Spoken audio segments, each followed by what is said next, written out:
What is going on, guys? We're back with another video. As you can tell, we are in the shop. I'm just kind of cleaning out the shop a little bit real quick. I do have a special surprise for you guys coming here soon on the channel. If you guys, well, I'm not going to tell you. I'll just give you a hint. He's a YouTuber, lives about 3 hours north of me in Indiana. And he's doing a giveaway on a truck. That's all I'm going to tell you. You guys can figure out the rest if you know what I'm talking about. Leave it down in the comments. Otherwise, you'll find out soon. But I'm just kind of getting the shop cleaned up a little bit from my oil spills from pulling the old motor and then the new motor. I'm going to go into a little bit more detail on the new motor once I get some of the stuff cleaned up and just the shop organized a little bit better. So once I get that all wrapped up, I'll bring you guys back and we'll talk about the new motor going into 79. So stay tuned, guys. Okay, guys, well, we got the shop pretty much cleaned up for now. I got the transfer case that came off the new motor here. Here's the old motor. I have some oil spills left I'm trying to soak up. But I got it pretty much all swept up, got everything like against the wall and stuff. So here's the old motor that came out of it.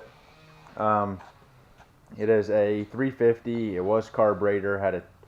Has a Holley intake. Had a Edelbrock 2-barrel carburetor on it.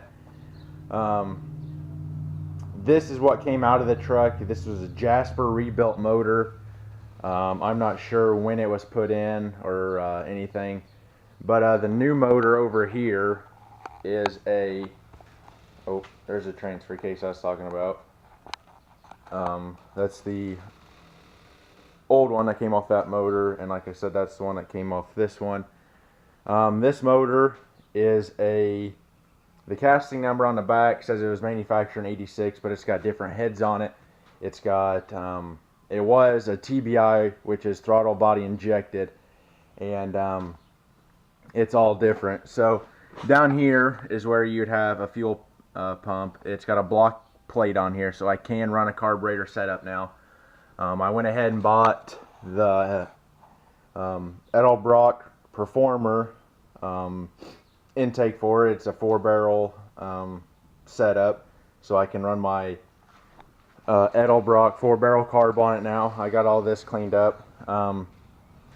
But basically what the difference is carburetor has fuel down there, or a fuel blocking plate down here where the fuel pump would be, and then it's got a different intake setup. The intake setup, as you can see on this one, is flat on the corners. So what I'm talking about is like this piece here, these side pieces are angled just slightly like this. You can kind of see it. They're angled just slightly. On a normal carburetor motor like this one over here, I'll show you if you can see it, they're angled more. So the angle is greater on the side, so it's more of this kind of motion, and then you have your intake like in the middle.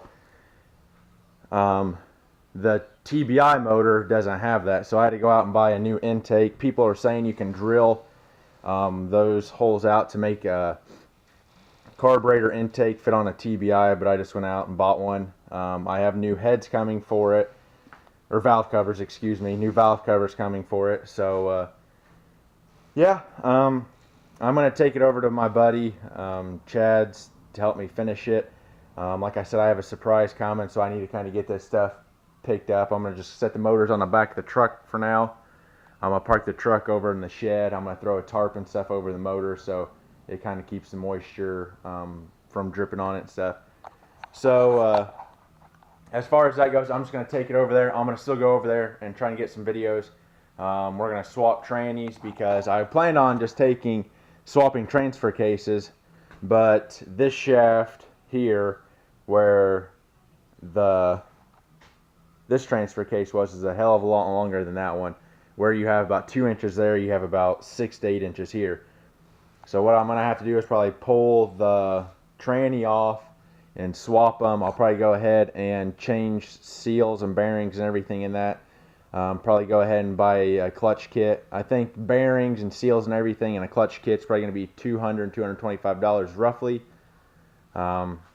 So I'll get all that taken care of, and then we'll just slide everything back in the truck.